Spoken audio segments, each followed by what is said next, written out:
All right, everyone. So we have another video here from Set the Programmer, and this one is going to be focusing on Itachi versus Pain. Now, I can't remember. I'm going to ask you guys to remind me in the comments.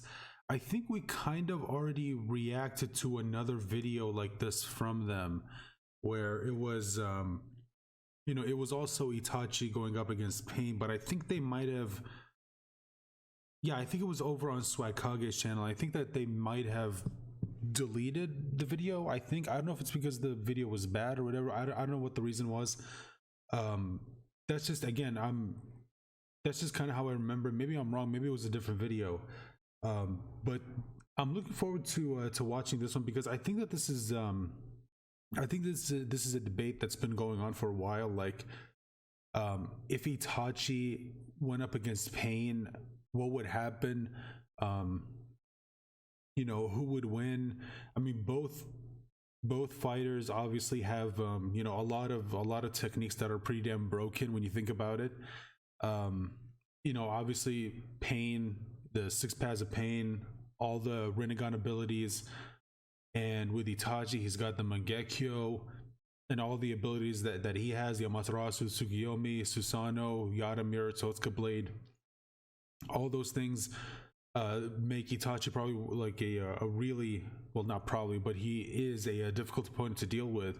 The only thing that works against Itachi is that, obviously when it comes to the Mangekyo, the more you use it, the more you start to lose your eyesight. That's one of the drawbacks of having the Mangekyo Sharingan, unless you get some new eyes and you gain the eternal Mangekyo Sharingan. Unless you do that, you slowly start to go blind.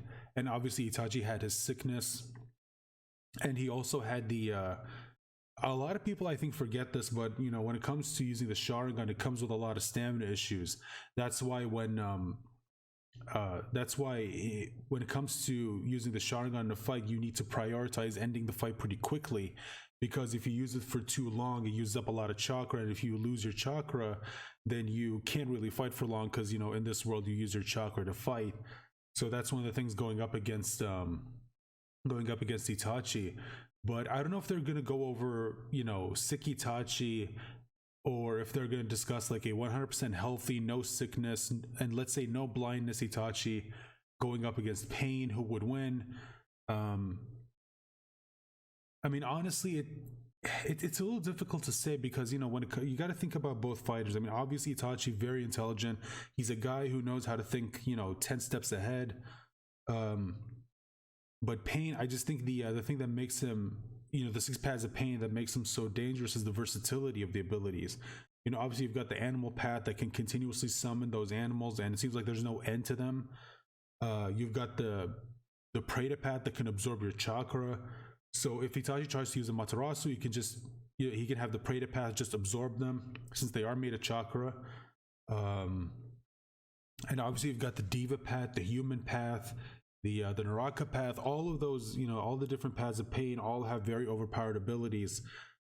So yeah, I mean, it's a little difficult to say, because another thing that you got to take into consideration is that in this universe, that if you know how the ability works, then you can devise a strategy against it. And if anyone can come up with a strategy, especially if it's, let's say on the fly, like right there in the battlefield, I think it's Itachi. I mean, that's one of the things that made him so dangerous, is his intellect.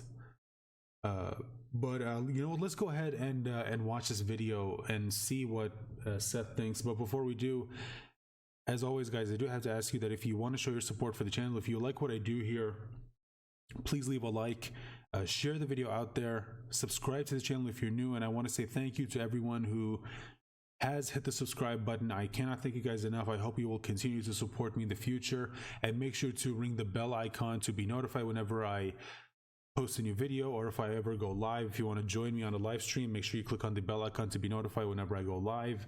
And make sure to also consider, hold on, let me get rid of this.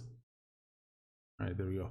Make sure to also consider becoming a member to the channel. So I do have memberships. Right now it's just one tier. If enough people become members, then I'm also going to add more memberships to the channel, which of course will give you access to more things, more perks that others don't get. If you're interested, of course, it's completely optional. It's just a great way to help support the channel. If you don't want to become members, then just watching the video, just commenting, subscribing, those also go a long way in helping you to support the channel. If you just do that, that is absolutely fine. I still absolutely 100% appreciate it if you do that. It's just another way to help support the channel. And also you can consider using the super thanks feature that's finally available on the channel. If you want to highlight a comment in the comment section while also supporting the creator that you're watching, you can find it. It's closer to the it's in the I think it's in the it's in the comment section. If you're watching this on a mobile device, or if you're watching this on a desktop, you can find it. Just scroll down, you'll be able to see it right there. Or if you're watching on a mobile device, whether it's an iPad or an iPhone or whatever tablet or mobile device you're using, it's in the same tab where you've got the like and dislike and the share. Just scroll to the right, and you'll be able to see it there. If you don't know that's a feature that YouTube just recently introduced as a way for people to support content creators. So there you go. Just wanted to say all of that, get all that stuff out of the way. So now let's go ahead and watch the video. And if you want to watch the video yourself, I'll leave a link to it in the description, as well as a link to the programmer's channel. So all right, now I'm pretty sure I covered everything. Let's go ahead and watch the video. Hello everyone, it's your host, Zet the Programmer. I actually had to redo this recording because I was recording with my PlayStation headset at first. I didn't realize it. But yeah. So Itachi versus Pain, it's one of the most generic. I'll also leave a link to Sweat Kage's channel in the description as well if you want to head over there and subscribe to him. Matchups in all of I'm pretty sure most of you already are. We did this, as we checked in the last recording, 5 years ago. Maybe 6. It might have been I think this is the video that I was talking about that we reacted to. I can't remember if they got rid of it or if it's still there. I think I reacted to it. I think it's still on the channel. Again, it's been a while, so if I do find it, I'll leave a link to it at the end of this video. Yeah, and obviously, we've grown since then. The way people perceive the series, much different since back then. So it's just time for a redo. And there's a lot of interesting things we want to go over as well, even just surrounding the topic, not even it itself. Before we start the video, I would like to mention today's sponsor, which you can use in real life, by the way, and that is Displate.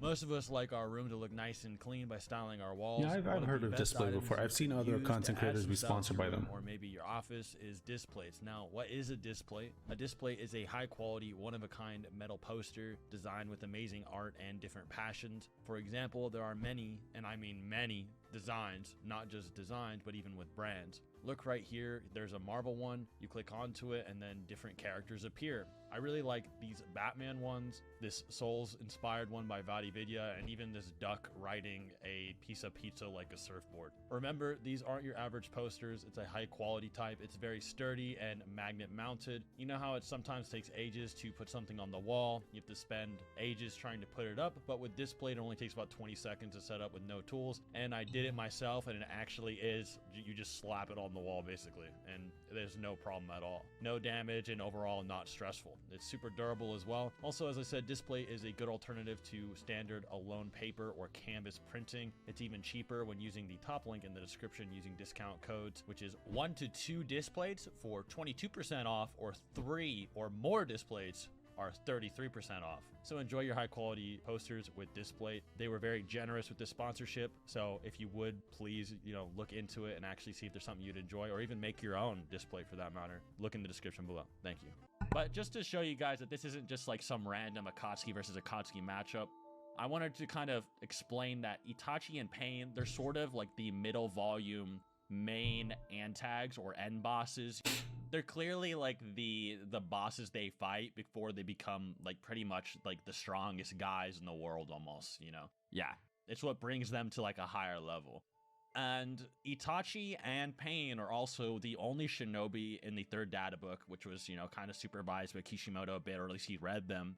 They're the only shinobi that are considered like divine level shinobi, whereas Itachi has the divine Susanoo entity around him, as well as, Tsukuyomi, the ability to control like all like time space in the the mental world. At least in, And then he has you know, Yamaterasu, someone's which is like mind. the strongest attack on the physical world. They're all named after deities. And he also has the Totsuka blade, which can pierce anything, and the Yada mirror, which can deflect anything. And these are all described as divine level shinobi attributes and abilities.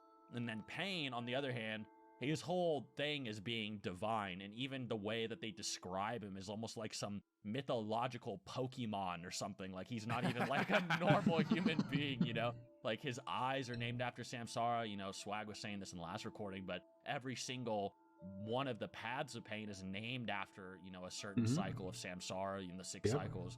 And all his abilities are... That's actually true, and that's one of the things that I think a lot of people, I think, probably don't know when it comes to how Kishimoto likes to write his stories.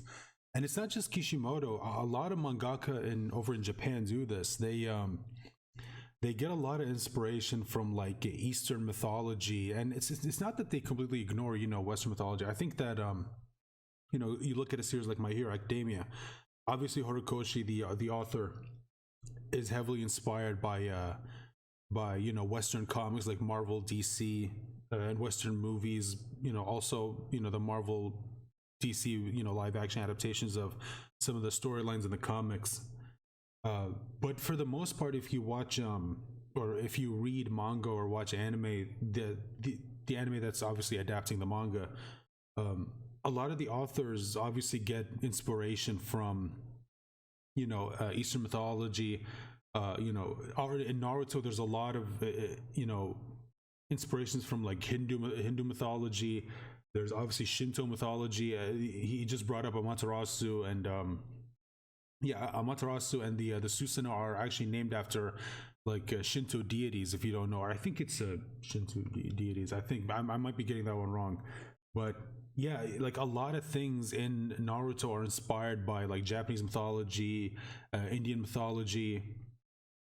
It's just, it's really cool when you know, when you look into it, you see just how much was actually, you know, how much was actually used to you know, used by Kishimoto to create the Naruto universe.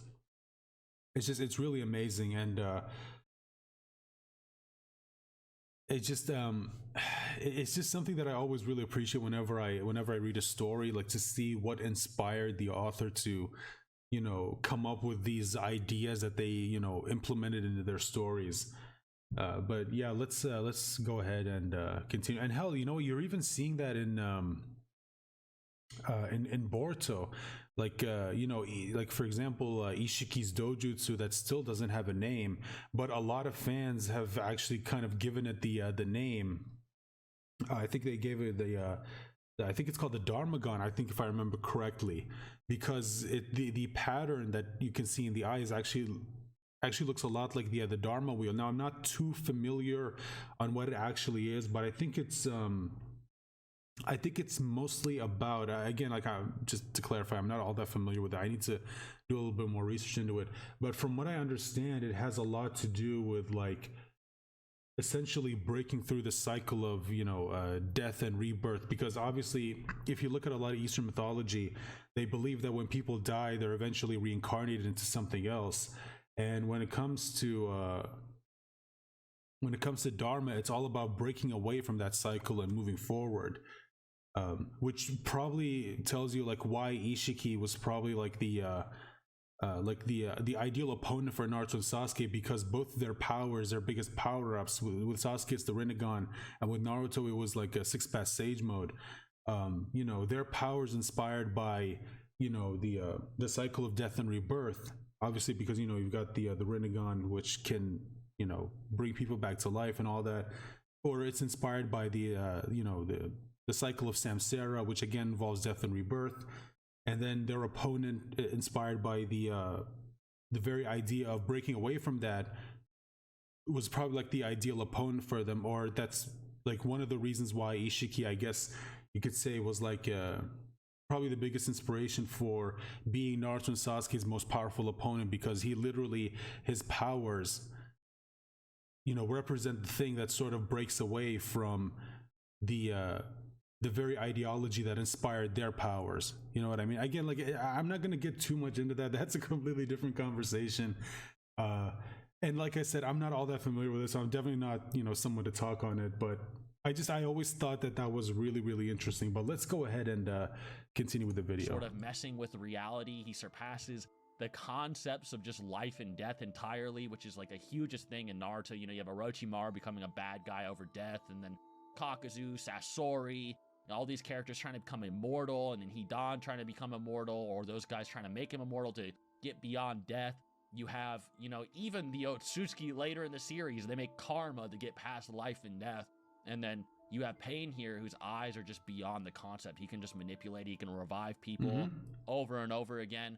And he seems to just have a whole different divine level of abilities that no one else really does.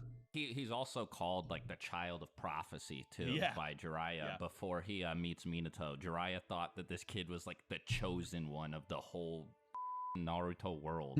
Right. And Itachi does kind of have he has a little bit of a chosen one thing. It's mainly in the novels where he's known as the shinobi of chaos, which is that's why he has the lines on his face, at least in the novels. And it's basically a shinobi that's born once every 100 or so years that will have a huge change on the world. So he's kind of like a chosen one as well. Maybe not as literal as the Sage Toad or something. It might have just been Danzo, gassing him up even.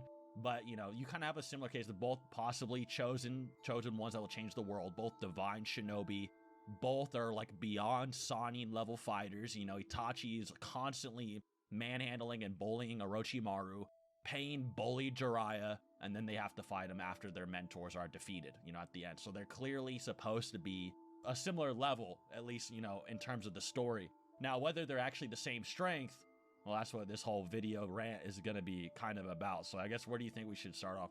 Yeah, that's a really good question, because people have been asking who would win this fight for a really long time. Pretty much since, way before the series ended, people want to know who would win, Itachi or Pain. Even while the Naruto fight was ongoing, people were debating this question. Definitely. So, I mean, it's there are a whole lot of aspects here. Or a whole lot of aspects of the fight to talk about here. I think that with something like this, it's a lot less clear cut than a lot of fights, because Itachi and Pain have such vast arsenals. Lots of interpretations too. Yeah, they have. There are many different interpretations of their strength that we both think are valid, that come from statements about their abilities in non-biased sources like the data books, statements from characters in the series, and these statements can all be interpreted different ways. There's a lot to go over, right? Yeah, definitely. Probably the best place to start would be their opponents. So Pain does have a more impressive lineup of people he fights before he and Itachi are revived, I would say. So it's easier to get a good grip on how strong he's supposed to be just using his fight against Sage Naruto. I think everybody agrees that Sage Naruto is massively more powerful than Sasuke was around this point in the series. Obito even says so after Sasuke awakens the Mangekyo Sharingan, that Sage Naruto is substantially more powerful than him. Going into the 5 Kage Summit, right? So at this point, Sasuke should be able to use the Susanoo. He has Amaterasu and Kagetsuchi, and Obito just thinks him fighting Naruto would be totally hopeless. The Leaf Village is off limits. He needs to get stronger. And Pain fought this person. He also fought Jiraiya, whereas Itachi does fight Orochimaru and beats him really bad. I guess in his own pseudo sage mode form, if you want to call it that. It's kind of weird. He turns into a sage snake, but it's not sage mode. Yeah. So it's complicated, but yeah. Yeah, and he fights Kakashi and Sasuke. So Pain, again, like I said, has more impressive opponents. Though one thing that Seth and I wanted to talk about is Sasuke. We've been talking about this for various reasons over the past few days, and we actually think that Sasuke's a lot more impressive than people give him credit for in early Shippuden. And which is the reason for this, right? Which is actually kind of funny, because I feel early Shippuden, Kishimoto spent a lot of time in early Shippuden just kind of hyping Sasuke up and showing him, how much he's improved within the 2.5 years that it's been since his fight against Naruto in the Valley of the End. Excuse me.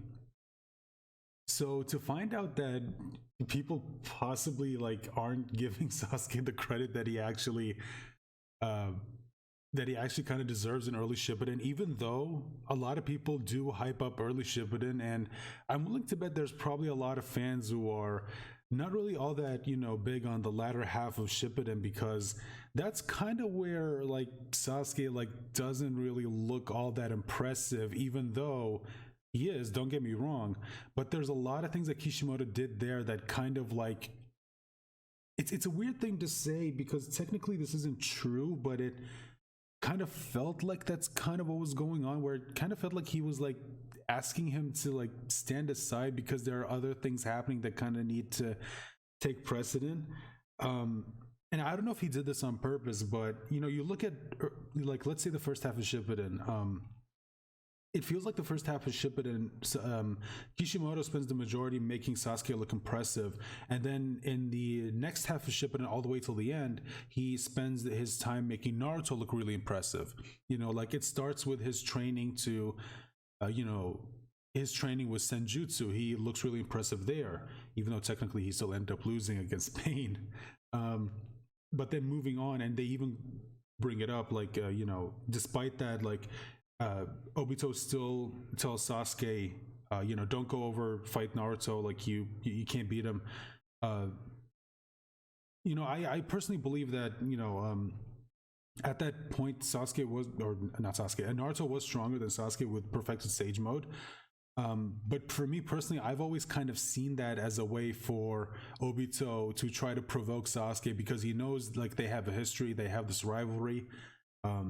So I've always kind of seen that as him sort of telling him like, hey, this guy that you knew, your rival Naruto, he's gotten a lot stronger than you shouldn't even go fight him.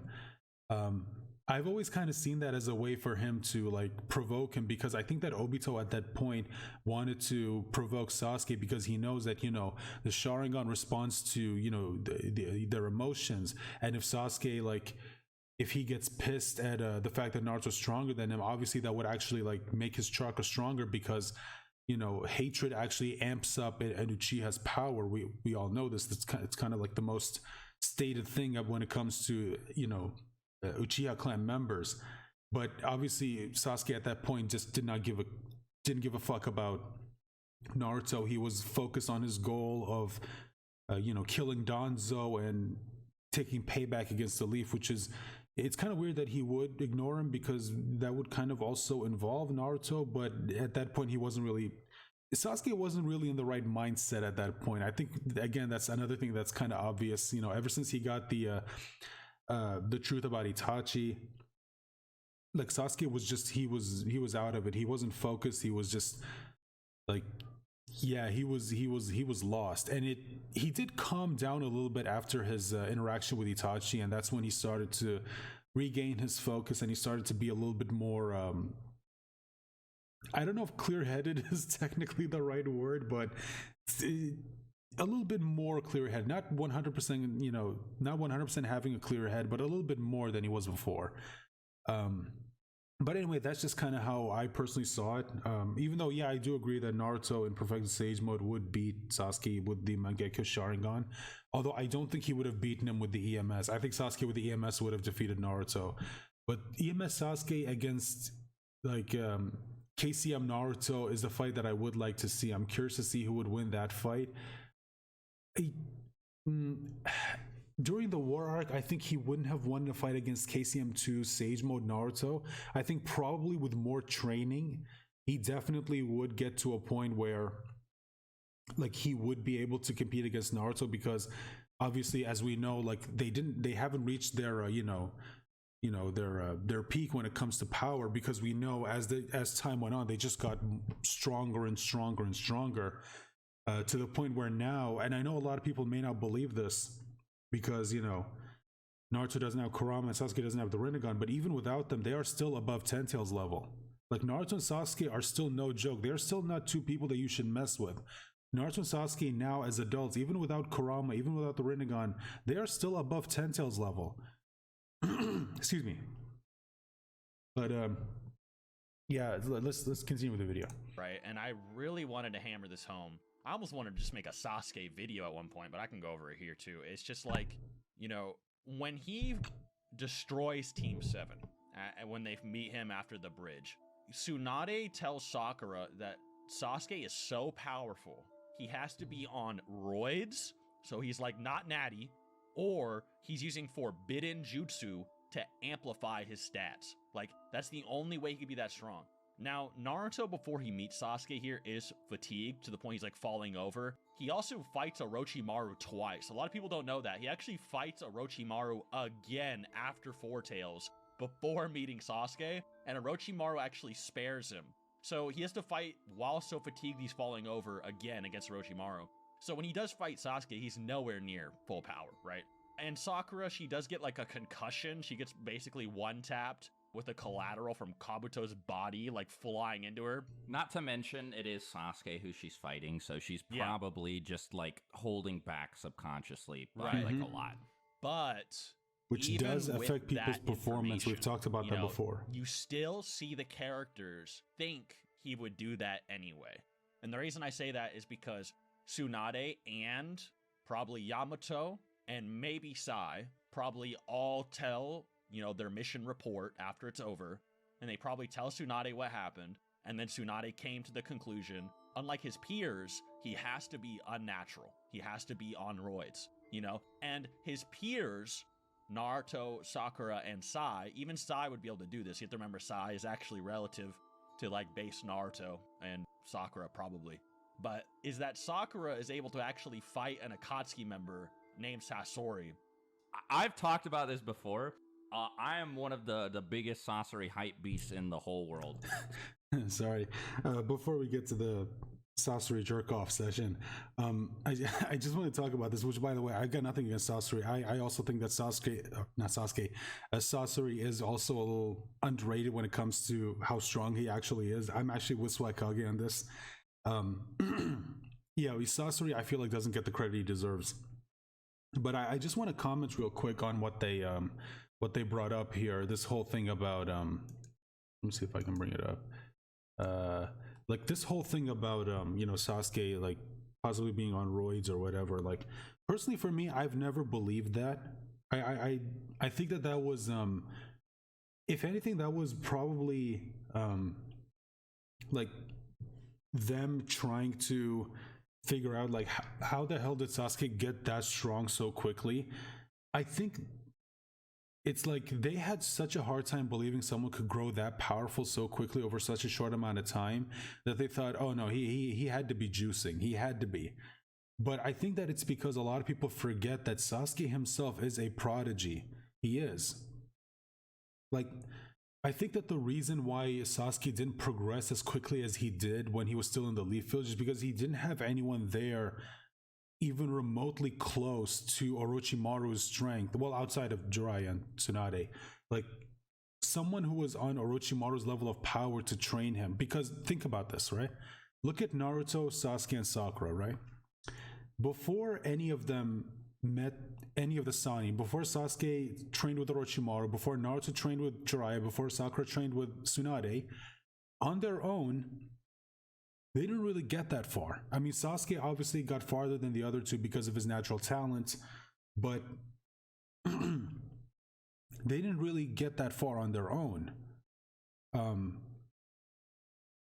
But look what happened when they got someone to teach them. When they started training under Kakashi, right? Remember in the Land of Waves when they fought on the bridge against Zabuza. What did Zabuza say when he saw how Sasuke was able to go from someone who could barely even stand in front of him, and within like a week of training was able to compete at least a little bit, maybe not be stronger than, but compete with someone who was as strong as Haku. And then once Kakashi revealed to him who Sasuke was, that's when Zabuza went, oh, okay, that explains it. Like he's got a Kekkei Genkai like Haku, but he's also a member of that clan, so okay, that explains why he's able to progress so quickly. Because, members of the Uchiha clan are just like naturally gifted when it comes to being a shinobi, obviously due to being descendants of Indra, of course, being the son of the god of shinobi, Haguro Motsutsuki. Excuse me. So for me personally, when it comes to this, when it comes to them theorizing that he has to be either juicing or there's got to be something else. I think that that's them trying to justify it, but I think that for me personally, this was really just Sasuke showcasing just how naturally gifted he is when it comes to being a shinobi. That training against or training with someone who is as strong as Orochimaru just brought out his natural talent. I think all it took was someone, just the right teacher, and I think that, you know, Sasuke saw Orochimaru as the right person at the time to teach him. And I don't think that it was like I don't think he you know, did any like drugs or whatever. I don't think he took any roids or any of that stuff, because remember later on Sasuke goes on to talk about how one of the things he finds disgusting about Orochimaru is that he consistently experiments with people like they're nothing. Like he seriously looked down on that. Remember, at this time, one of the reasons why he hates Itachi is because Itachi gave him that spiel of, you know, to test my abilities, that's why I did this, and he found that completely detestable. And Orochimaru doing the same thing. Like, I don't think Sasuke, as you know, as far gone as he kind of was, I think he was still himself. I mean, that's why he didn't kill Naruto, because he didn't want to go down the same path as his brother where he would do anything just for the sake of power. So I don't think he would have, even if Orochimaru offered to pump him up full of drugs in order to make him stronger, I don't think he would have taken it. It would have actually gone against his character. I think that that was just Sasuke's own natural talent just showing through when he was training with someone who was as strong as Orochimaru. And the same thing happened with Naruto and Sakura. Once they trained with someone who was that strong, you saw how quickly they jumped up in power. All three of them were naturally gifted. Sakura especially, it was stated like as far back as volume 2, I think I remember, of the Naruto manga, where Kakashi, or you know, when he was testing them with the tree climbing exercise, all the way back then she showed just how talented she is when it comes to chakra control. And then when she trained with Tsunade, well, we all saw what happened. She immediately jumped in terms of power. Same thing with Naruto. He went from being a loser in part 1, he trained with Jiraiya, and all of a sudden he could perform a summoning jutsu, he could perform the Rasengan. It's like sometimes all it takes is the right teacher. At least that's kind of how I always saw it. But anyway, let's go ahead and continue with the video. All right, where were we? Fight an Akatsuki member named Sasori. I've talked about this before. I am one of the biggest Sasori hype beasts in the whole world. So you can take what I'm about to say with a grain of salt, but I think that Sasori is... So we'll talk more about Deidara later, but Deidara seems to think that Sasori is stronger than him, and Deidara is monstrous. Again, we'll get into Deidara later, so just put a pin in that. But Sasori has, like, instant kill poison, can control 100 puppets at the same time, has the third Kazekage puppet, has the Hiruko puppet that was able to completely decimate Kankuro, who's a Jonin, by the way. We can actually start there, because Kankuro is just concretely, blatantly Jonin level. He and Tamari are... it's him, Tamari, and Neji who are Jonin at the start of Shippuden, right? Yeah. So Sasori, in, like, the first phase of his boss fight, just slams Kankuro. It's not close at all. He doesn't get popped out of the Hiruko shell, so it's already established that he's massively above, like, Jonin level. And the big thing that I wanted to mention here is a statement that I caught the other day when looking at the data books. What it says specifically is he set his sights on the third Kazekage, who was called or hailed as, something along those lines, the strongest shinobi. So this statement is a little bit iffy, but it's not inconsistent if we interpret it in the way that's the most charitable to Sasori. So, hailed as the strongest shinobi would imply that other people saw the third Kazekage and thought this is the strongest ninja in the whole world right now. If the databook had said flat out that he was the strongest shinobi, this would be a dismissible statement because it would be contradicted by the fact that Pain was alive at this point in time. And I mean, that would be it, right? Like, obviously, Sasori's not stronger than Pain, and Sasori killed third Kazekage. So you would either be able to dismiss the feat by saying that Sasori poisoned him or something, or say that the statement just doesn't make any sense. But the idea that he was hailed as the strongest shinobi means that people who didn't know about characters like Pain or Itachi, who were kind of operating in the shadows. I mean, Jiraiya didn't even know about the civil war that was going on in the Hidden Rain. Jiraiya didn't even know about Amaterasu, you know, and he's an intel man, so... Exactly. Like, he had, like, rats in the Akatsuki, apparently, didn't even know about Amaterasu, didn't know about the civil war going on in the Hidden Rain, didn't know that Hanzo died until he got in the Hidden Rain and interrogated one of the ninja there. So it's totally reasonable to assume that people just wouldn't know about Pain, which means that the next point of comparison would be Hiruzen. So the third Kazekage, if we take this statement super seriously, could have been stronger than Hiruzen about 10 years or so before Shippuden. And what's important about this is that Hiruzen explicitly says, like, very, very explicitly says, if I was 10 years younger, I'd be able to beat you now, to Orochimaru when he's using the Reaper Death Seal trying to pull out his soul. Orochimaru says it himself. He's like, you know, if you're 10 years younger, you would beat me. So It's Orochimaru who says it, not Hiruzen. That's right. Yeah. If we're to take this seriously, this would pretty firmly place Sasori above Orochimaru. Sakura wasn't able to beat him by herself. She was being assisted by Chiyo, and Sasori was holding back. But again, a lot of people forget she's that able to do better against Sasori than she is against base start of Shippuden Sasuke. Yeah, definitely. Right. And you know, Sasori, he is very strong. Even like that is sort of like more of the higher end way you could scale Sasori. Like, you know, and with a lot of Naruto characters, there's a lot of things you can do like that for sure. You know, I mean, I've seen people debate Deidara versus Hashirama, you know, like seriously? You know? But like, it's definitely a higher ball. But even without that, you know, Sasori is still incredibly powerful. You know, Akatsuki member, and as well as the fact he should be able to hunt down Jinchuriki. He's above, you know, Kage level, pretty blatantly, stronger than the third Kazekage, or could take him down. And he was like, hey, don't underestimate Gaara. And he never thought he couldn't take down Gaara, so implying he's also at least a Kage level opponent. Well, Chiyo also thought that he killed the fourth Kazekage, Gaara's dad, Rasa. He had to correct her. He was like, oh, no, that wasn't me. That was Orochimaru. The other two, those were me, though. Yeah, and Rasa, you know, he's brawling Shukaku all the time, you know, this gold release. And third and Sasori are apparently stronger than him. But, you know, where I was kind of getting with that is it then depends, like, do you think, you know, Sasori is how going good this all fight out? actually looked. You know, and it's like, you would say so, right? Because he's monologuing, you know, in his head, I'm going to kill him. Wow, that was impressive. She could actually dodge that, you know, and the data book's crediting Sakura dodging it due to, like, Tsunade training, right? But the other way you can kind of interpret it is maybe there's, like, a little bit of subconscious suppression from Sasori. But Sasori also still thinks that it might be possible that Sakura and them are powerful enough to take down Orochimaru. Yeah, that's another thing that kind of supports him being above Orochimaru. He thinks that them being able to fight him means that they'd be able to go to Tenchi Bridge and kill Kabuto and Orochimaru. Right. So another way you can maybe look at it is based on what the Akatsuki knew of Orochimaru, you know, a long time ago. And then based on what Itachi's told them, which is probably accurate, by the way, and many other characters know about him, like Kisame. Kisame literally power scales himself below Orochimaru, by the way, is that maybe, you know, Sasori thought, or he was stronger than Orochimaru, like, a long time ago.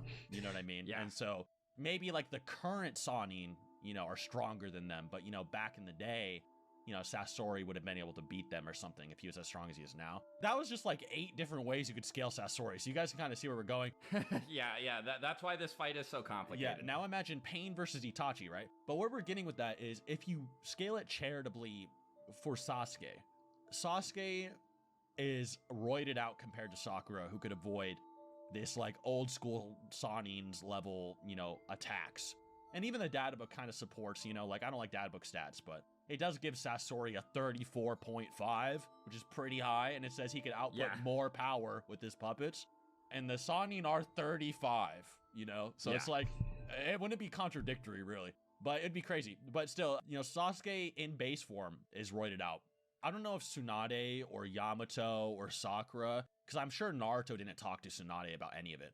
I don't even know if she knows about Curse Mark II either. Like, if she knows, like, the full scope of what it might be able to do. Maybe she heard it from, say, like, Shikamaru when they're on the retrieval, but they might not actually know the full scope of Sasuke's, you know, in comparison, which is even stronger. So their assessment of him being, like, steroid level might actually be a low ball as well. And then you have crazy data book statements like he's stronger than any Akatsuki member, and it's like that's a crazy statement. But the way I interpreted that as possibly consistent, and this is once again interpretation one way or another, is maybe like if Sasuke curse mark 2 through a fireball jutsu, and he Itachi or Obito try to throw their own, the curse mark 2 Sasuke's would be stronger or something. Not necessarily that he has stronger jutsu, like he's not stronger than Amaterasu, or he wouldn't be able to necessarily beat Obito in speed or whatever. Maybe the Kirin is even stronger than anything. But, it kind of depends on a few factors. But then you have, him fight Deidara, and what was it? It was Suigetsu is like, why did you struggle with Deidara? Like, didn't you beat Orochimaru? And then we kind of get into this weird territory where like Orochimaru kind of gets like a Beerus treatment, where he gets kind of upscaled. But it gets crazy, and me and Swag will tell you why this like Beerus Orochimaru stuff gets really crazy, because it keeps going. Like, it's unbelievable. Yeah. And so he fights Deidara or whatever, and then he fights Itachi after that, and it's like, why are you fighting Itachi now? Like, did the Orochimaru absorption amp him that much? Because at the start of Shippuden, he's like, to be honest, me and Orochimaru are not strong enough to fight Itachi. But now he's doing it alone.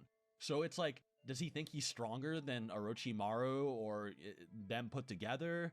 And Swag brought up a decent point. Maybe he thought he would have to take on Kisame and Orochimaru at the same time. So maybe they thought they'd lose like a 2v2 or something, or, it'd be like a 2v1. And then he's like, oh, now that, Kisame's not involved, 1v1, I might be able to do it.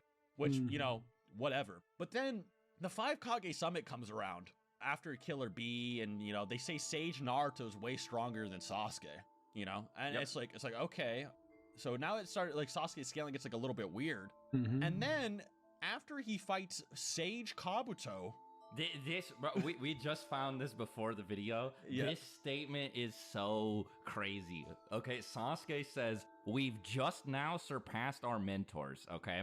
Right? And he's obviously talking about Orochimaru. And then when they get Orochimaru out of Anko's curse mark, Orochimaru says he's not interested in the war, just in stealing Sasuke's body. And Suigetsu's like, see, man, I told you we shouldn't have let Orochimaru out. And then Orochimaru says, well, I don't think I'm strong enough to steal Sasuke's body anyway. And Suigetsu thinks to himself, I wonder about that. Like, it's kind of nuts. And you have to remember, Orochimaru and Jiraiya are equals in part 1, and part 1 is Orochimaru's actual prime. So like, now Orochimaru does get stronger in the like war arc, I guess, but this is kind of based on Suigetsu's memories, and this is actually, well, that's that's the thing. When you get to the war arc, like, there's a lot of things that make you kind of question some of the things that came before. Like, they just brought it up, is like, Suigetsu saying, we've only just now passed our mentors, or surpassed our mentors, which is a little bit weird, since it's now like you like Sasuke's already surpassed him a while ago, so it's a little bit weird, dude. Yeah, the war arc is filled with a lot of these things that are just it's so weird. It's really, really weird. Like, it calls into question a lot of things, like, the fact that in the war arc we see Itachi actually being able to swap hands with like KCM1 Naruto, which is like, I'm sorry, but that's just no. I mean, you could make the argument that Naruto was holding back and that he wasn't taking the fight seriously, but still, the fact that he's able to swap hands with him at all is just no. Like, that's a little like that's a bit much. That's a bit much. And then obviously you get to the fight against Kabuto, where him and Sasuke are teaming up against him, and Itachi with a Mangekyo Sharingan is able to keep up with Sasuke, who's got the EMS, which should have made him like vastly stronger than he was before. And it's just so weird. I mean, I like the fight because obviously, Itachi was there, and I'm really a big fan of Itachi, but when you think about it, like, there's a lot of things in there that just don't make a lot of sense. And Let's see what else happened. Oh yeah, one of the reasons why I liked it obviously is what came after that. But I personally, I think it would have been a lot better if that fight was used to show just how much stronger Sasuke actually is now with the EMS, and a good way to show that he's actually surpassed Itachi, and for Itachi to see just how far his brother has gone or how far he's come in terms of power. And you could have this moment, this amazing moment where Itachi like has just this look on his face, this look of pride, like, yeah, that's my brother, look how strong he's gotten. Kind of like what happened with in the war arc with Minato, where he looked at Naruto and he saw that he was able to master a change in chakra nature when it comes to the Rasengan. I would have loved a moment like that with Itachi and Sasuke, but we didn't get that. Instead, I like the fight for what it is, because I'm a big fan of Itachi. I love the character, but in terms of how it kind of diminished Sasuke's progression, I'm not a big fan of that in and of itself. And like I said, there's a lot of things in it that just don't make a lot of sense. Like, I'm sorry, but Itachi, he shouldn't have been able to stand on par with EMS Sasuke. I'm sorry, it's just that's a little bit that's just that I wasn't a big fan of that. Actually, before Orochimaru gets his arm powers back as well. So part 1, Orochimaru is stronger, who's relative to Jiraiya. And then you have Pain gets hit by a smoke bomb from Sage Jiraiya.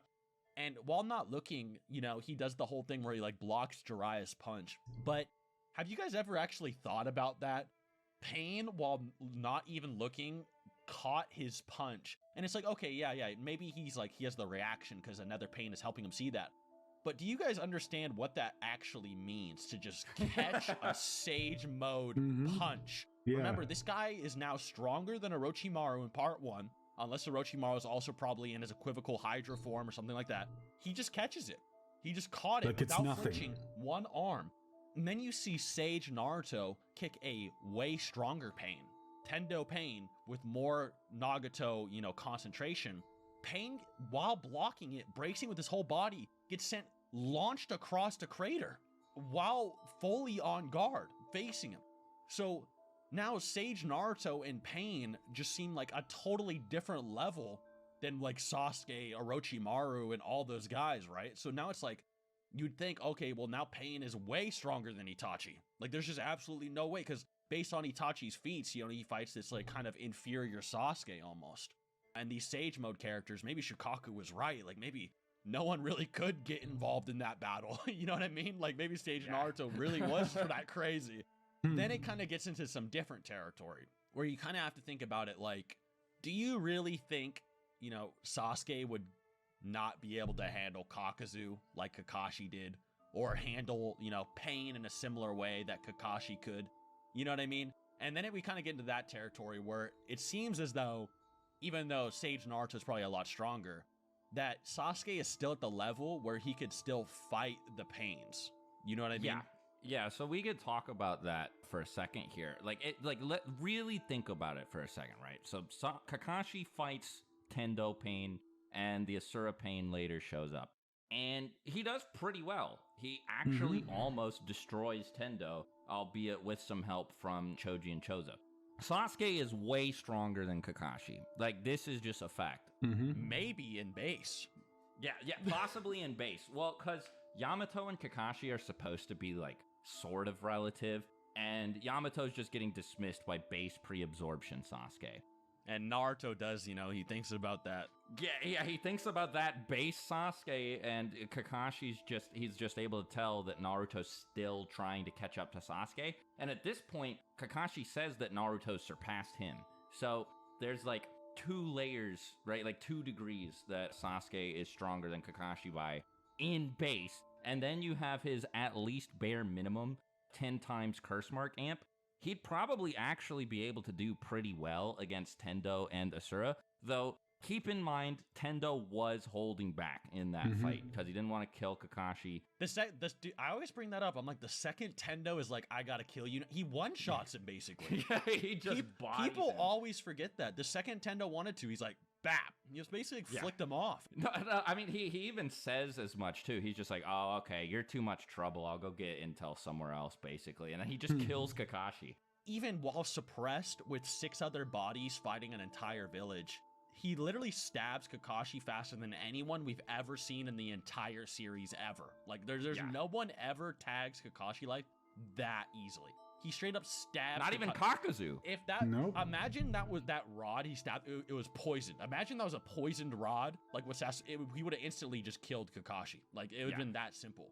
And people just don't realize that a lot of times. So yeah, if you're like charitable to Kakashi and you just choose to ignore the fact that Pain was suppressed, maybe Sasuke would be able to beat him. But if you take that into account, like it gets trickier, right?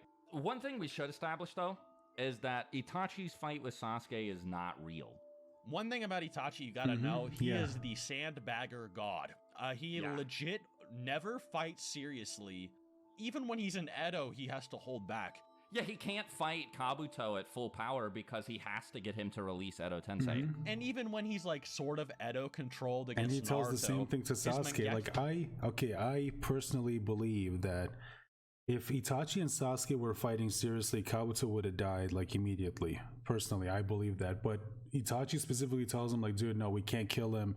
He has the information that I need to undo the reanimation jutsu. So yeah, we got to capture him. So both of them were holding back significantly in that fight. Because I do believe that if they were fighting seriously, Kabuto, even with Sage Mode, would not have been able to do anything against them.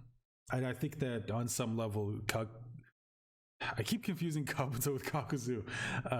Kabuto knew that. I think on some level he knew that, and he was taking advantage of it. Not that I don't think he would have put up a good fight. I think he would have, but ultimately I think Itachi and Sasuke would have came out the victors if they were fighting him seriously with the intent to kill. Kyo isn't activated, and he's not able to kill them anyway. So it's like you never see Itachi ever fight full power. Ever. He did not a single time. He is never bloodlusted, like not Which once. is actually kind of He even lets crazy. Orochimaru live. He doesn't even try to kill Orochimaru. The only time you arguably see him try is when he is having he's in the middle of a heart attack and can't see. And he just one-shots Orochimaru in Sage mode, basically. He basically one-shots Sage Orochimaru. Or like, Sage without mode, trying. He just stabs him and quotations. seals him away. And that's the only thing he ever really does. Just to like address it too before we get comments like, what are you talking about? Orochimaru does have Sage mode. So Orochimaru has his ultimate jutsu, the Hydra, is basically like his like ultimate form. It's compared to the Sage Snakes. Yeah, exactly. So that would basically be equivalent in power. We can just assume, for the sake of simplicity, to like Jiraiya Sage At mode. least equal to Sage Jiraiya. Yeah, if Sage Jiraiya was a thing in part 1, then that would be his Sage mode equivalent, is the Hydra Snake. So Itachi one-shots it while having a heart attack and while blind, okay? That's the only time he ever tries the whole series, and he is fatigued and can't use probably his full power even in Susanoo, right? Well, there is one other time where he tries, and he also one-shots his opponent, who's Nagato. And you know, it's like even when he's like fighting the Chibaku Tensei, I don't want to get into Nagato versus Itachi, but even when he's like fighting the Like if you think about it, that does kind of suck for Nagato.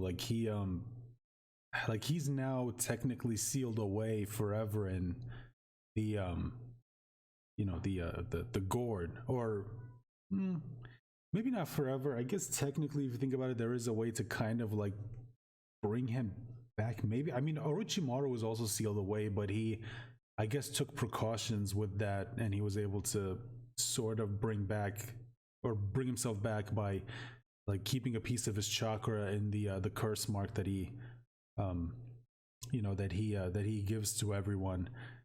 But I don't know if the same thing would work for Nagato. I don't know if you could like use the reanimation jutsu on Nagato again, and let's say have someone cast Rinne Rebirth to bring him back. I don't know if that would work because his soul is now trapped in whatever dimension. I guess Itachi seals people away whenever he stabs him with the Tosca blade.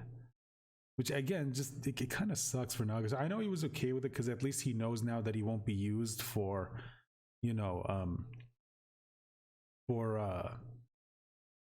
for what is it, for for as a tool for war. That's what I don't know why I blanked out on that, but not being used for a tool for war. I don't know why I was blanking out on saying that, but yeah, let's In continue. Chibaku Tensei, he still is not in his full Susanoo. So it's crazy to me, like, so you never see it. So we have to base it off of like some statements. And we know a few things about Itachi, a few things. And I think one of the most important lines of scaling for him is like, is he actually an undercover, like, top new gen shinobi of all time? Like, you have basically the top 3 shinobi of the generation, which are Obito, Itachi, and Nagato, basically. And is Itachi actually just number 1? Like, is he even stronger than Obito, who Minato thinks, like, hey, you should probably get some Nine Tails chakra to fight that guy, And Itachi might actually be. And in the novels, before Itachi got sick, Obito's like, maybe, they kind of saw each other as rivals, implying there's at least somewhat a level of care around each other, which might imply, a certain level of like shinobi-ness or something, if you want to go there. That's novel though. But I think an interesting statement is, when Itachi plants Amaterasu inside of Sasuke to stop Obito from grooming him, basically. Obito has an internal monologue where he's like, yeah, if he actually knew about me, I'd be dead right now. He doesn't say it out loud. He says it to himself in his head, meaning he thinks Itachi could actually hatch like a plan to kill him if he knew about him. Which means I would say that his jutsu are at least strong enough to kill him, or his stats are high enough to kill him. You know what I mean? The most charitable way that you can interpret this is just that Itachi would beat Obito in a fight if he knew about Kamui or Izanagi or whatever else Obito is talking about. But I think Seth and I agreed the more likely interpretation of it, like what I think makes more sense, is that Obito probably thinks that if Itachi had all of the intel about him, whether he was talking about Kamui or Izanagi, like whatever I really wish Kishimoto had shown what Obito actually did. At least like a little flash or something. Yeah, like just anything, but we don't know. So it was either Kamui or Izanagi. But if Itachi had known about that, personally, I think it's Kamui. I think some he sort of like phased plan or like, like post-mortem, like whatever, like the thing he did to Sasuke where he like planted the Amaterasu, maybe he would have planted a second Amaterasu or like a third one, or he would have planted like Tsukuyomi. That's actually a good point. Maybe he would have planted Tsukuyomi in Sasuke's eye, and then he would have caught Obito and Tsukuyomi, and like Obito would have died. Personally, I thought it would have been cool if he like found a way to actually give Sasuke like the Totsuka blade. Because can you imagine if Sasuke actually had that? Like, how many fights was he in where that would have come in handy? Like, let's say they went up against let's say what is it? Against, you've got Kaguya, you've got Madara, you've got Momoshiki, you had Kinshiki before he got absorbed by Momoshiki, you had Jigen, obviously, you had Ishiki. Well, Jigen and Ishiki would be a little difficult because they would probably be fast enough to be able to react to it and not get stabbed by it. And if they, considering how knowledgeable they are, I guarantee you they probably would have known what he actually had and would have realized, yeah, I mean, even for someone as strong as me, I shouldn't let myself get hit by that because it probably wouldn't have been, it probably wouldn't really end well for me. So, but yeah, I always thought it was kind of cool how Itachi was able to give him the Amaterasu, and I do wonder if Itachi never gave Sasuke the Amaterasu, what would his left Mangekyo Sharingan ability be? Like, I've always kind of wondered about that. Like, we know his right eye gives him, flame control, but what would it have been if Itachi never gave him the Mangekyo? I've always kind of wondered about that. Or he never gave him the Amaterasu, or would he have just awakened it either way? I don't know. Just something that I've always kind of been curious about. Like, who knows, right? Yeah. But regardless, Itachi would have come up with something. Like, if Conan can think of her 600 billion paper bomb plan, yeah, then Itachi should be able to do it as well. And the last line of scaling that makes... I hate this line of... I hate this Beerus Orochimaru, like... I hate that Orochimaru might scale to, like, war art characters unironically. Like, it's so weird. It would probably just have to be with the Kabuto amp. But, yeah, because like something that makes it even less, inconsistent is that the data books actually say Sasuke never reaches or surpasses Itachi's level until EMS, So it might be like low-key consistent, And Yeah. something else that might be crazy too is, do we think that the Edo Tensei are heavily amping Itachi or not? Now that's like the fourth line. God, there's so many ways to talk about it. Now that's like the fourth line of scaling, because if you go with that EMS interpretation and like the whole Orochimaru thing, then Itachi should be that level anyway. It would imply Itachi is War Arc level at full power anyway. And we know that even Obito with just his Sharingan should also probably be able to fight those characters anyway. And with the Rinnegan, he's sort of like taking on the entire planet, basically, So if Edo Itachi might not actually be that much crazy stronger than the real one, and Edo Nagato is sort of like similar to how Pain is anyway normally, and then you just say, like KCM Naruto that fought them is just like fatigued or something, and so it's just Killer B is the only normal one, you might be able to kind of dissect Itachi versus Pain a little bit, but that would get into like Edo Itachi versus Edo Nagato, which is an entire whole video on its own. Extremely toxic. Yeah. But that aside, if you were just only take the sick feats of the characters, let's say that, Itachi was sandbagging, but just a little bit. Which is not true, but, let's pretend. Let's pretend he only sandbagged slightly versus Sasuke, which some people actually think for some reason, but let's just say that. Pain would annihilate him. Like, Pain would just absolutely annihilate Itachi. Video over, roll the outro. Yeah. But it's clearly more complicated than that. You know what I mean? So I guess from there, where do you think we should even go with it? Just like compare their abilities or... Probably, yeah. Like, we should get into jutsu, okay? So, if we assume that Itachi is not just complete and, like, not relative to Sasuke, which he's not, because Obito insists this and has to, like, drill it into Sasuke's brain. And, okay. The data books do as well, so... Yeah, the data books confirm this, and they are a non-biased source. But I want to stress that Obito is able to convince Sasuke, who goes into this conversation certain, absolutely positive that there is no way Itachi could be anything less than the most evil, awful scum of the earth, that he just genuinely beat him, okay? Like, Sasuke literally has, like, a mental breakdown, just, like, can't process, like, all the stuff that Obito tells him. He does not want to believe this. And Obito just walks him through the fight, and he's just like, no, really think about it. Like, you're alive, right? And he convinces Sasuke that Itachi was holding back against him. And again, the data books confirm it, so he was, by like a lot. Obito was just like, if Itachi wanted you dead, you'd be dead. Plain and simple. So Itachi was holding back substantially, significantly. Yeah, and it's, I think another line of scaling, this is like scaling line 5, I just thought of, I guess, is if you think Sage Naruto and Mangekyo Sharingan 5 Kage Summit Sasuke would tie, which might be implied, like, when they clash, like Naruto and Sasuke are like, we'll kill each other.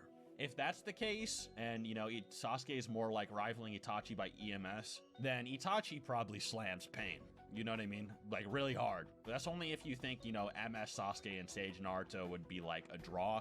Because at the end of the day, while Pain wasn't at full power versus Sage Naruto was so powerful that Pain literally just could not damage him and would need at least, Chibaku Tensei or, to absorb his chakra or do something like that to kind of take him down. Even that scaling is weird, though. Of course, that's only if you accept that interpretation, but... Yeah, because there's like a billion different interpretations of this, too. Yeah. So first of all, like, Pain was weaker against both of his, like, big opponents that we saw him fight. Primarily against Naruto because he just blew up the whole village, something that Conan even advised him against doing because of how much it would weaken him. And also, he's trying not to kill Naruto. He has to make sure that he can't. Now, I don't think that that's they need as the much of a Nine-Tails. factor Or here at that as it point, is as we when know, Sasuke's one half of fighting the Itachi, Nine-Tails. or when Itachi's fighting Kabuto, because it doesn't seem like he really can kill Naruto. He would have been able to do it when he had Naruto, like, drilled down with the one Rinnegan rod and, like, immobilized. Like, at that point, Naruto was done, but aside from that, no. And also, Like, he fought like Six Tails, who's just like totally different from Sage Naruto and seems to be a lot stronger. The other thing, though, is that Sasuke, Six and I agree about this. I think Sasuke got stronger over the course of the 5 Kage Summit by like a lot. Like, as his Mangekyo was evolving and stuff, he was getting like tremendously, massively, mega stronger. Yeah, because of the hatred. He got to the point that the Raikage was like just hiding behind a wall, like you didn't want to like mess with him. Like, yeah, exactly. So, and well, no, another thing too is that Naruto says to Itachi, "I'm stronger now than I was when I fought Pain." But then, like, the Raikage, who Sasuke was able to fight and almost kill, if not for Gaara's interference, are just like slapping KCM Naruto around at first. So it's just like, like, you know, it's weird. That gets into like a Sage Naruto versus KCM debate. But yeah. I think that this line of interpretation actually goes into Itachi's favor. When it comes to KCM Naruto and Sage Naruto, who's stronger? I think that KCM Naruto is stronger than Sage mode, but I think was also confirmed that Sage Naruto has better sensory capabilities than even KCM Naruto. I think that that's the one area where Sage mode is actually better than KCM mode, because, like, you know, you're absorbing, you know, you've got the chakra from nature around, from the area around you, you know, from the earth, that's mixed in with your chakra, which makes you more attuned to everything around you. So that's kind of makes sense. Although the 9 Tails was made from the 10 Tails, which was made, well, at one point we thought it was, you know, made from the planet, but now we technically know that's not true. Although we still don't know where the 10 Tails even come from. Even at this point in the story in the Boruto manga, we still were never given an explanation where the Otsutsuki even get these things from. I don't know, maybe we'll eventually see an explanation as to, you know, the whole thing, as to where did the 10 Tails come from, where did the Otsutsuki find them, how do they find out about the whole planting a 10 Tails, you know, and absorbing the chakra from a planet and putting it in a divine in a chakra fruit and, you know, consuming them to get all that power or whatever. Maybe we'll eventually get an answer to that, but so far now we don't have that. Or who knows, maybe by the time you guys are watching this video, at some point in the future, we will have already gotten that answer. Because, at least in the Itachi versus Pain, because if, I also remember this as well. You remember when a stronger Kakashi fights blinded Sasuke, and his attack is so fast, he's like, if I didn't activate Kamui, I would have just instantly died.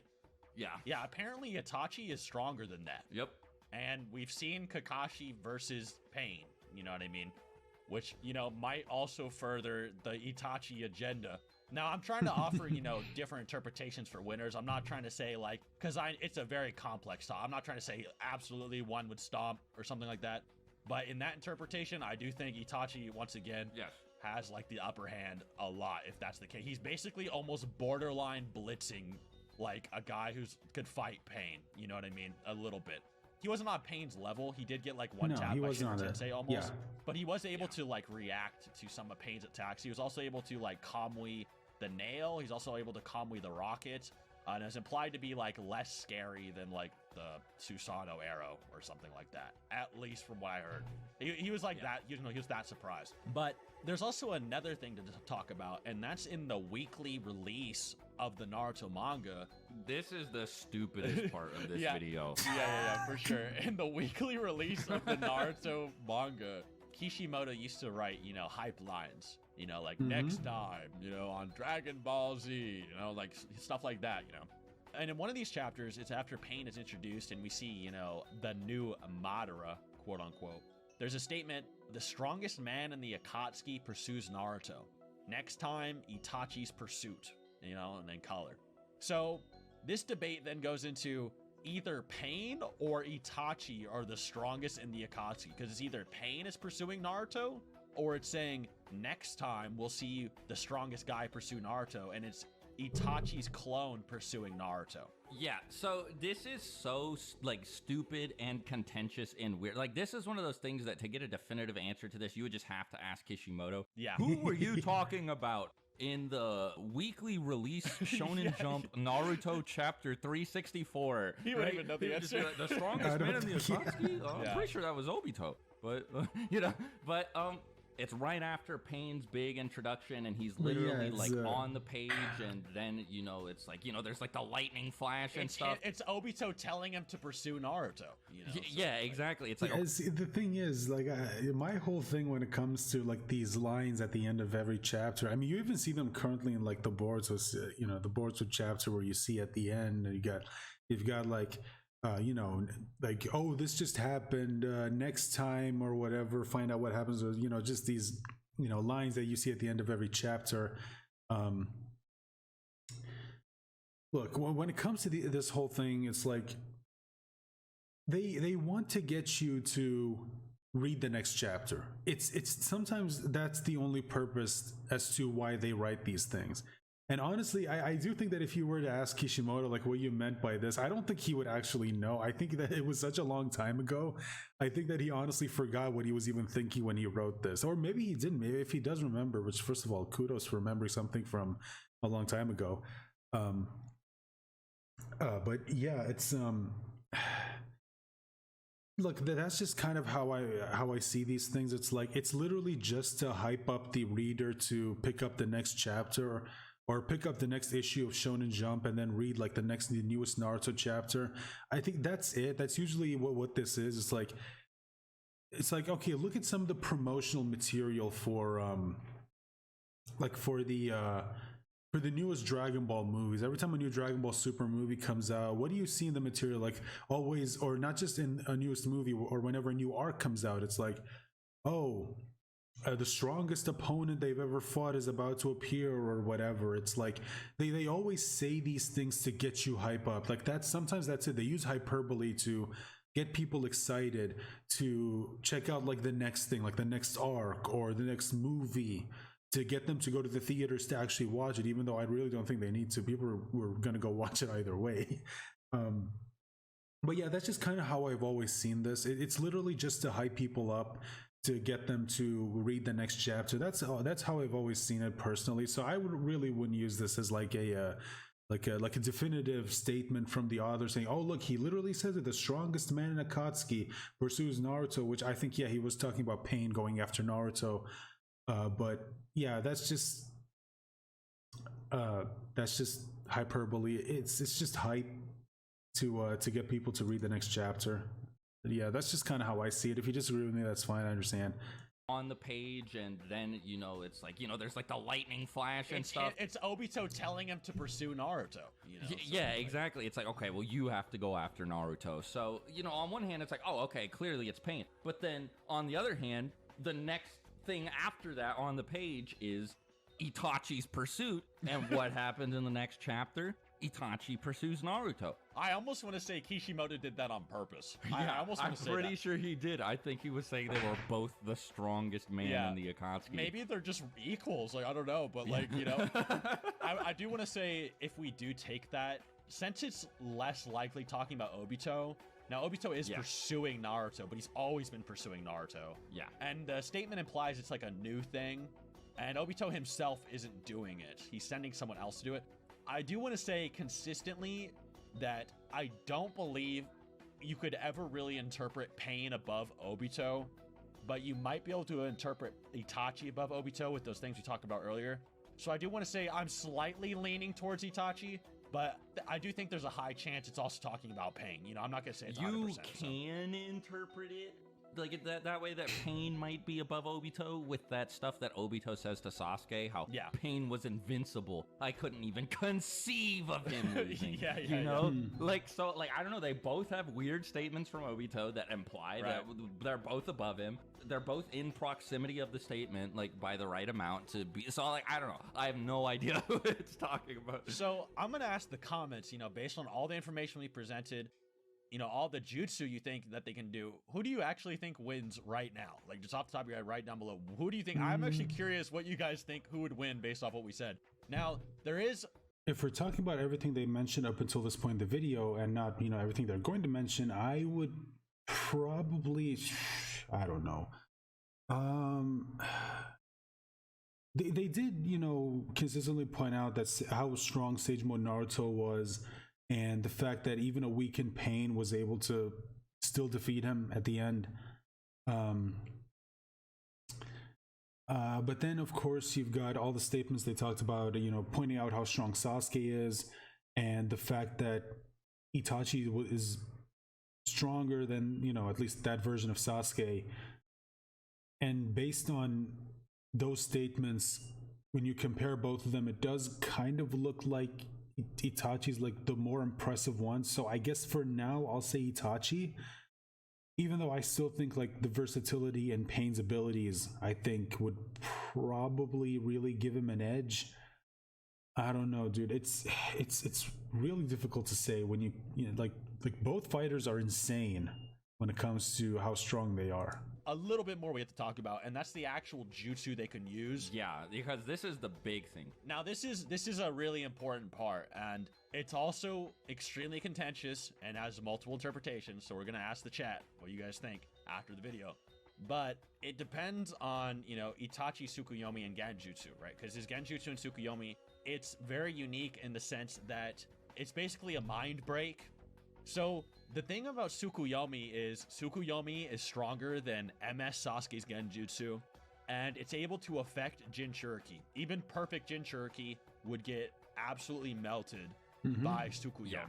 Let's also dismiss this idea that Sasuke has Tsukuyomi, by the way, because I still see he doesn't, it pop no. up sometimes. Like why do people think that Sasuke has Tsukuyomi? He doesn't. I mean, his Genjutsu ability has really gotten a lot better. It has. But no, he does not have Tsukuyomi. The only one who ever had Tsukuyomi was Itachi. That's it. No one now has Tsukuyomi. If you want to count the infinite Tsukuyomi, the only one who had that, or the only two who had it, as far as we know, were Kaguya and Madara. That's it. Still think Sasuke has it. Like, no, he doesn't. Sasuke has Amaterasu and Kagetsuchi, where Tsukuyomi would be in Itachi's eyes. Like, Danzo straight up says that Sasuke's Genjutsu isn't even in the same class as Itachi's. They're completely different. Right. So the thing about Tsukuyomi versus Pain is, how does Genjutsu or ocular jutsu affect, a path of pain? You have to remember, Nagato's in a tower somewhere, controlling a bunch of bodies. And we know some things about how he perceives the world through these bodies. And this is actually important because you have to remember, Tsukuyomi fries you to the point you die based on the level of information it can give you, right? So it depends on how much information can Nagato handle, how much information is actually being relayed from the Pains to him, and a lot of things like that, right? And it also depends, do we think the Rinnegan would just negate Tsukuyomi? Would it just not let it work? There is a like slight, albeit like kind of wacky, probably not concrete at all precedent for it, where like the infinite Tsukuyomi, Sasuke's like 6 paths Rinnegan, was able to protect him from it. So maybe like, because Itachi has like the normal Tsukuyomi, not like the infinite, like reflected off of the moon, 6 paths, 10 tails, infinite Tsukuyomi. And Nagato has like a regular Rinnegan, whereas Sasuke has like a Hagoromo Rinnegan. So like maybe you could say that it would work the same way, but it's like total conjecture, right? Yeah, it's hard to say. And also, even then, Sasuke kind of like blocked it with the Susanoo. Well, maybe he could, because like maybe he was just blocking everybody else. Like, who knows, right? And then it was just like, it was played off more like a theory than a fact. They're like, maybe his Rinnegan lets him do that. Yeah, maybe Sasuke just like guessed. He like didn't even know. He just did his best. And they were like, oh, what happened? So we actually just don't have any objective information. Like, so that's why, I'm going to ask you guys again. What do you think? So we have seen, Nagato get hit. It is a little bit interesting. Like the whole thing about Sasuke's Rinnegan being able to like negate the infinite Tsukuyomi, it is a little bit weird, because the only person who says that was Zetsu. Like, he's the one who outright says, like, and he says specifically, if I remember, the actual quote was, is his Rinnegan allowing him to negate the infinite Tsukuyomi? So even Zetsu didn't know how Sasuke was doing it exactly. Like, it's like, dude, if you think about it, that actually like kind of tells you just how insane Sasuke actually is. Like, dude, even Zetsu couldn't know, like, wait, how the hell is he doing this? He should not be able to deflect this because this is supposed to affect everyone. I think the only person who really knows how he did it was Sasuke. Like, he's the only one who figured out, like, oh shit, like, I know what's about to happen. And he immediately flew down, put the Susanoo over himself, Naruto, Sakura, and Kakashi. And he specifically told Naruto, dude, do not go out there. It's too dangerous. And we know, I don't think it's the six pass chakra that Hagoromo gave him, because Naruto also had the other half of Hagoromo's chakra in him. And he specifically told Naruto, like, dude, don't go out there, because he knew that even Naruto, as strong as he was, would have been hit by the infinite Tsukuyomi. So what was it about Sasuke that really allowed him to, like, negate the effects of the infinite Tsukuyomi, that he could, like, spread it to his Susanoo? Because we know he could do that. We know he could use his Susanoo to cast his jutsu, because we saw in the fight against Naruto, he was able to, like, you know, essentially use the one of the arms of the Susanoo as a as if it was his hand, and he used it to, like, create a Chidori, which is actually kind of really crazy. But yeah, I mean, that's actually, like, pretty impressive when you think about it. Like, I didn't even realize this, like, until they brought it up here. Like, wait, I guess there was never a statement officially, or at least to my knowledge, there was never a statement that made it official, like, how Sasuke was able to negate the infinite Tsukuyomi. Was it his Rinnegan, or was it the six pass chakra? Again, I don't think that's it, because Naruto, like, Sasuke blatantly told him again, like, if you step out of the Susanoo, he can't do that. Or he didn't say that specifically, but he kind of implied that if Naruto steps out of it, then he'll be hit by the infinite Tsukuyomi, and he knows Naruto has the other half of Hagoromo's chakra, so I don't think it's that. So maybe it really is the Rinnegan, and maybe if you do have a Rinnegan, you can be immune to the effects of the infinite Tsukuyomi. I don't know. That's just my guess.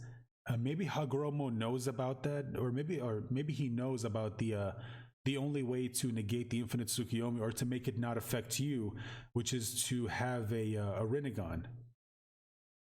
And that's why he gave it to Sasuke. By Frog Song through the Paths of Pain.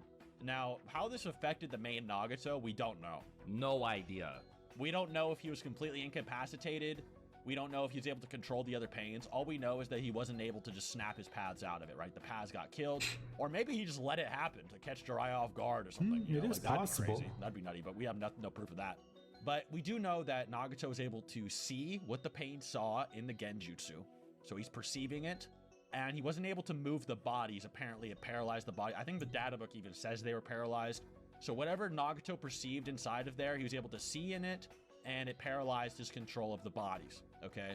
So the reason this is important is because if Itachi puts a pain body under Tsukuyomi, yes, another path of pain could technically break you out of an ocular jutsu, but Tsukuyomi happens in an instant, right? It's because inside the illusion, he controls, like, a fourth dimensional time space. So a literal 1 second, or even like a millisecond, or an infinitesimal amount of time, a whole lifetime could happen, you know, by the time someone else helps you out. And this is why it works on Jinchuriki. This is why, you know, the Eight Tails can't just break Killer Bee out of Tsukuyomi. That's why Naruto's warning him, because it happens in an instant. You know what I mean? So even when he goes over to tap him, it's already over, right? Like, it's too late. So then it depends, is Nagato seeing Tsukuyomi through the path of pain? And if he is he taking in, like, that fourth dimensional mind hacks of information into his brain?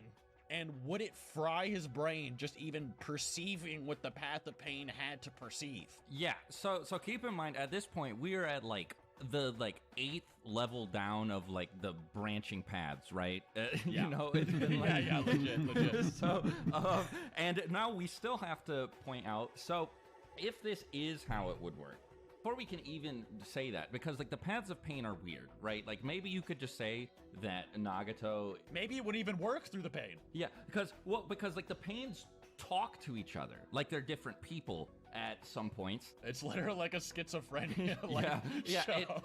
It's weird. Well, and then so the leaf captures one of the paths of pain, and, like, the Yamanaka are, like, I think it's Ino's dad specifically, not, like, the whole clan. Mm-hmm. Ino's dad, like, gets him in and starts trying to read his mind, and, like, they're just like, oh, there's, like, mental blocks and stuff. So, like, do they have, like, their own, like, nervous system and stuff that's independent of Nagato, like while they're being controlled, because that's kind of what it seems like it happens with Obito controlling the Jinchuriki, right? Because Obito doesn't know water mirror, but then like, you know, Yagura uses that, and they're like using jutsu he can't use. Is it like the pain has its own memory bank? Yeah. You know, so it's actually so absurdly convoluted. You could probably have like a legit college debate about this subject. Well, and then the other thing is, if it would like pass through the pain and damage Nagato, could he tank it? Because there's kind of like a precedent for like that he's able to process a ton of information too. He's able to process more than most people, you know, because Yamanakas are like, we can only control like one body, and then Nagato can control 6, you know, and it then kind of depends, like, do we think that, okay, because Nagato controls, you know, 6 bodies, and he's able to kind of rip people's souls out and get all their memories. Yeah. But then, this is getting, like, so meta and, like, weird. But, like, it then depends, like, do we think that, you know, memories are the same level of information? Let's say Itachi made Nagato live his entire life, right? All his senses, everything, he tortured him for, like, his whole life, tries to kill him like his girlfriend in the novel, right? Does Nagato removing someone's memories equate to that level of information? And the reason that would be questionable is because memories are different than a life of experiences, right? So take, for instance, you're just sitting in your bed or your chair or walking somewhere watching this video, right? The little habits you're doing, or the moments or the motions you're doing, you're not going to remember them, right? They're not going to be stored into your brain. So when Nagato rips someone's soul out, he's technically not getting the information of their entire life. He's mainly just getting their memories, or the things their body considered important enough information to keep. But, you know, it does kind of imply Nagato might have a greater mind resistance than normal people, or at least a greater mind capacity. So it might be more contentious.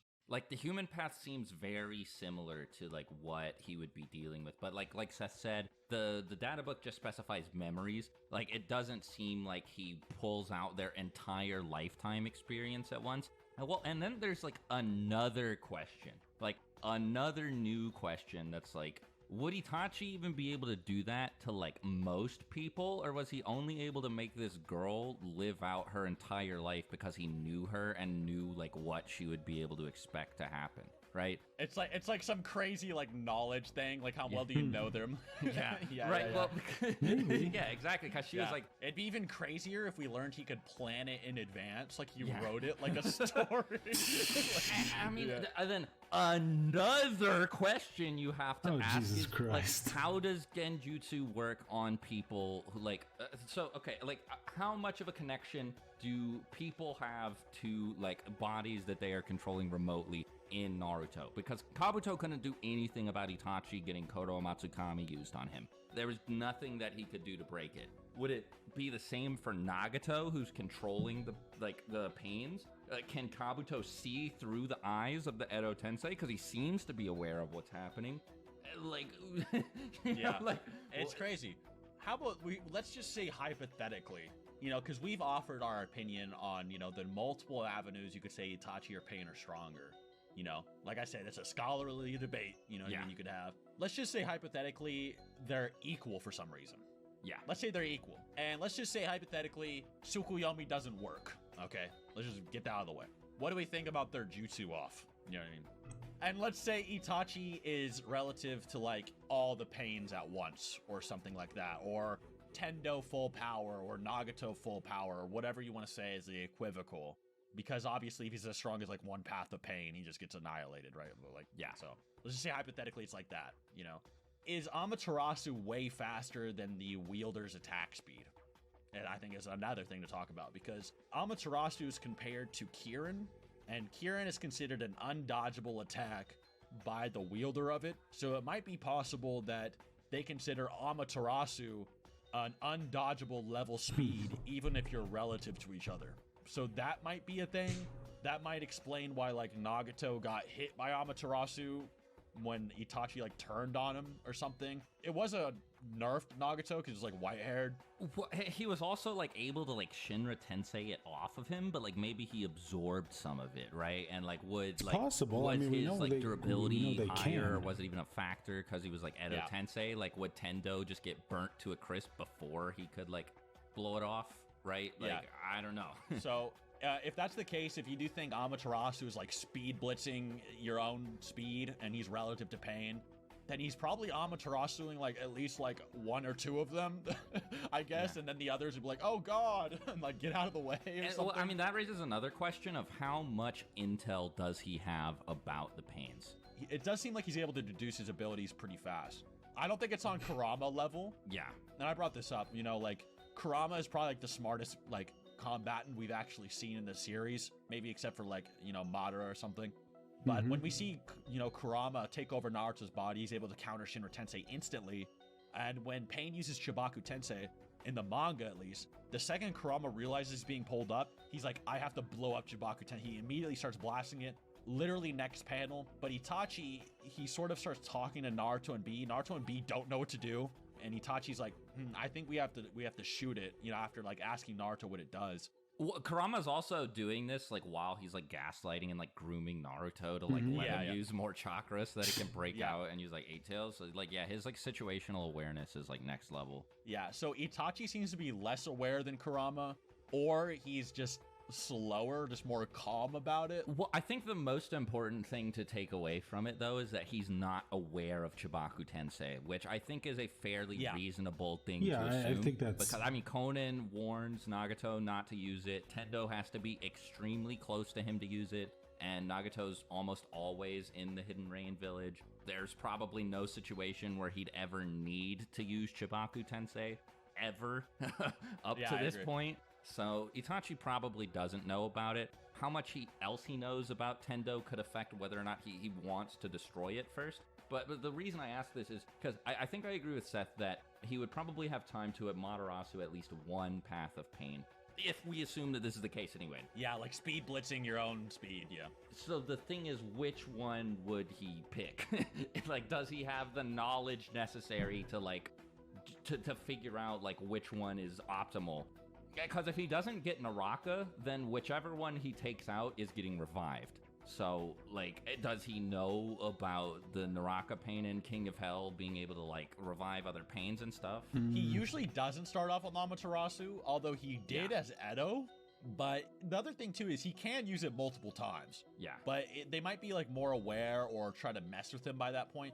And it also depends, like, is Itachi going to try to feel him out? Like, I could kind of imagine a scene where, Pain is like, he tries to pull him in, Bancho Tennings him, and it's like an explosive clone or something. I could totally see that happening, like just like intelligence-wise alone, if he knows that he can do that, or if he tries to mess with him, which Itachi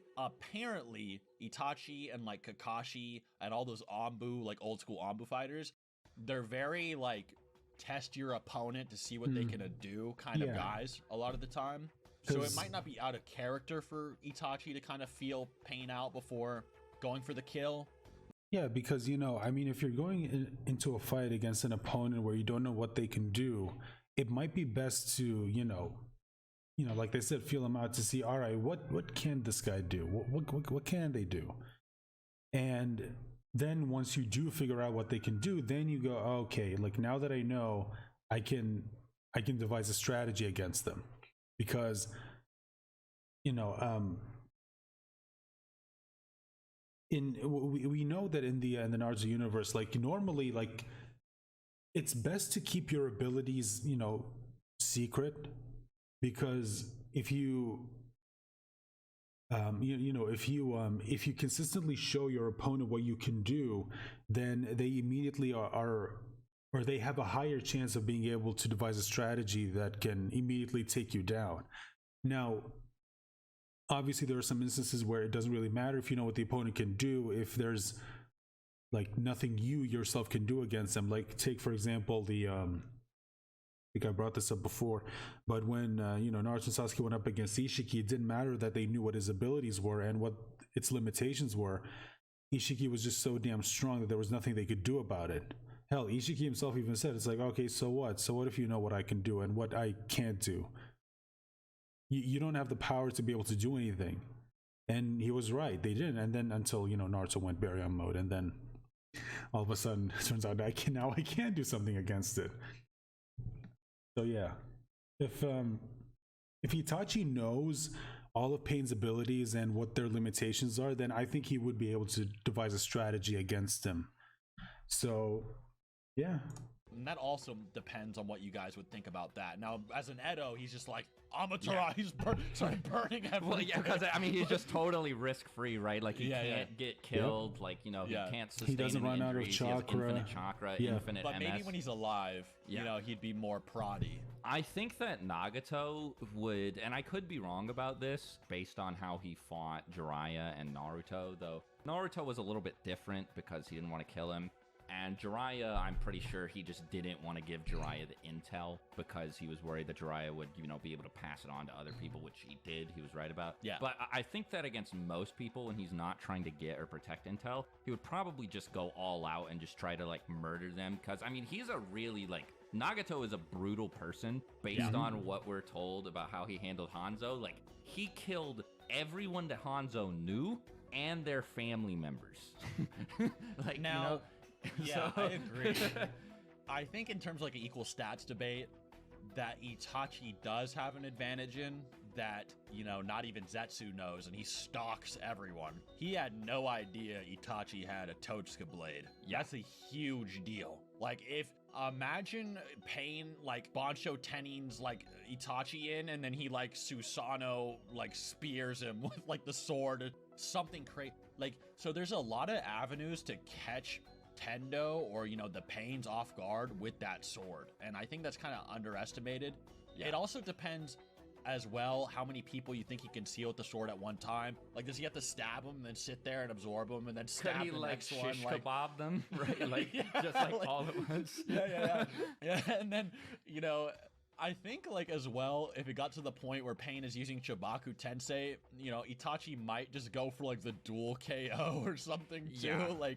I actually think that's probably what would happen with equal stats, is that Itachi would be able to take out the other Pains, and then it would be Chibaku Tensei, and then he would just poke the Tendo as he's going up. Because we know he has enough chakra to use Amaterasu at least 2 or 3 times, probably. So he could probably burn the summonings with a look, probably burn a few paths. Yeah, fortunately he doesn't have to worry about the dog or whatever, right? Yeah, he'd just burn the dog, or even seal it, I think the only one that might be a problem for him is the chameleon. I don't know if he'd be able to see the Pains. Apparently he was able to counter the chameleon as an Edo, but apparently I think the chameleon was strangely visible or something. Yeah, he wasn't invisible at the time for some reason. It was so weird. I don't know. Maybe it was just I don't think an it would be artistic invisible effect, but to, you could have drawn it some. So I guess it depends if you think Itachi has a way to sense it. If the creature had chakra, or, then monster detection his Sharingan barrier, would have been able to Jiraiya see has. it. Although the Sage Toads thinks that's bad, in the novels it is stated that Itachi is even as a child, he looked into every ninjutsu possible and Sage Jutsu. So he even knows about Senjutsu, which is why he calls it out versus Kabuto. So he might have monster detection barrier or an invisibility detection barrier. So he might be able to detect chameleon. It is headcanon though. Yeah. It's obviously knowledge headcanon, but it wouldn't be so unbelievably crazy if he did. Yeah, it would be Minato probably has X or Y sealing jutsu, right? You wouldn't claim it for sure, but you would be it's reasonable. Yeah, so I would honestly say in my personal opinion, this is just going to be how I end it. I think it would probably be more draw high diffy, or it'd probably go in Itachi's favor, in my opinion. That's just how I think it would go. I'm pretty much the same boat. Assuming equal stats, then Pain probably edges it out just a little bit. I mean, it depends on a lot of things, though, too, because we didn't even talk about, the Yata mirror, right? There's weird stuff there. Would Pain be able to pull Itachi out, or would the Yata mirror block it? Could the paths absorb the Totsuka I was about to say, blade? would the Predator path just be able to run up and absorb the Yata mirror? I mean, if it's chakra based, then There's a lot of technically weird it things to should talk about. be able to do that. Yeah, I think that's basically most of the things that we can talk about. I'm curious what y'all think down in the comments. Of course, that's just the random equal stats, whatever debate. There's also like the 30 lines of scaling where we told you guys this is almost just like an educational like podcast video, like in a weird way. But anyways, guys, hope you enjoyed. You know, special thanks to Swag Kage for joining on this video. It's over an hour long, so I'm gonna try to wrap it up. But thank you all for watching. Hope you enjoyed. If you did, please subscribe. And until next time. Yeah, I think that's that's definitely it. But wow, this was a long video. I got to be honest, I'm definitely not looking forward to the editing and uploading, because I mean, this is a like, we're at the hour and 40-minute mark, so yeah, this is definitely gonna take a while to upload. But I really do hope you guys enjoyed the video. I'm just gonna wrap it up because I don't want this to go on any longer than it kind of is right now. If you guys enjoyed it, you know what to do. Like, share, subscribe, comment down below with your thoughts. If you've got any recommendations that you want me, if there's a video out there you want me to react to, give my thoughts on, just let me know about it in the comments and I will get to it. And if you want to support the channel, do all the things that I mentioned, and also consider becoming a member. Again, you'll get perks that that others won't get. If you're interested, of course, it's completely optional. Just watching, liking, sharing, subscribing, commenting, that still goes a long way in helping to push the channel out. It's just another way to support content creators. Or if you want, you can consider using the super thanks feature. It's available on the channel. Again, it's there if you want it. With all that said and out of the way, let's go ahead and wrap up the video, and I hope I see you guys for my next one. Bye for now.